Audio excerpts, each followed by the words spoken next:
როგორ ვაწოვოთ ძუძუ ეპიზიოტომიის შემდეგ?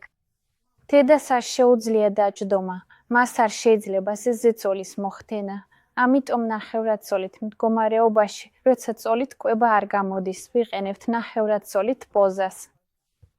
ჩვენთვის მნიშვნელოვანია ავიყვანოთ ბავშვი, მოვიზიდოთ ჩვენთან ახლოს და ეს უმჯობესია ბალიშზე გავაკეთოთ.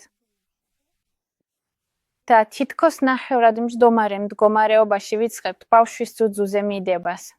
აქ შეგიძლიათ ოდნავ იმოძრაოთ, ნახოთ, როგორ გეწყობათ უკეთ. მნიშვნელოვანია, რომ ბავშვი ასე იყოს დაფიქსირებული. ისე ვაკეთებთ ნაკეთს, ვკეცავთ ძუძუს და ბავშვს ვაწვევით ძუძუზე. რა თქმა უნდა, ასე დაძაბულ მდგომარეობაში კითხანს ვერ გაჩერდებით. ამიტომ შეგვიძლია ბალიში ამოვიდოთ ქვეშ, ბავშვი მივაწვდინოთ ძუძუსთან და ოდნავ დავეყრდნოთ ბალიშს. რაც უფრო მეტ ბალიშს დავიდებთ ზურგს უკან, მით უფრო კომფორტულად ვიგრძნობთ თავს.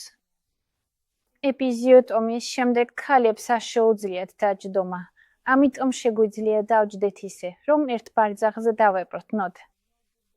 ამ შემთხვევაში ობაზე წნევა აღარ გვაქვს.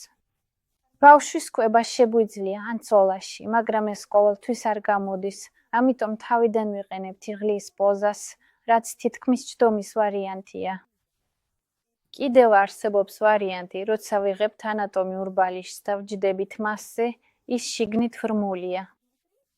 არსებობს მარტივი ბიუჯეტური ვარიანტებიც და ასევე პირდაპირ ანატომიური, აი ასეთი ბალიშები. იმისთვის, რომ მასზე დავჯდეთ, ოდნავ ავდექით, ბალიში ქვემოთ დავიდეთ და უბრალოდ დავჯექით. ვუალა! ჩვენთვის ადვილი იქნება ბავშვის ძუძუზე მიდება ჯდომისას.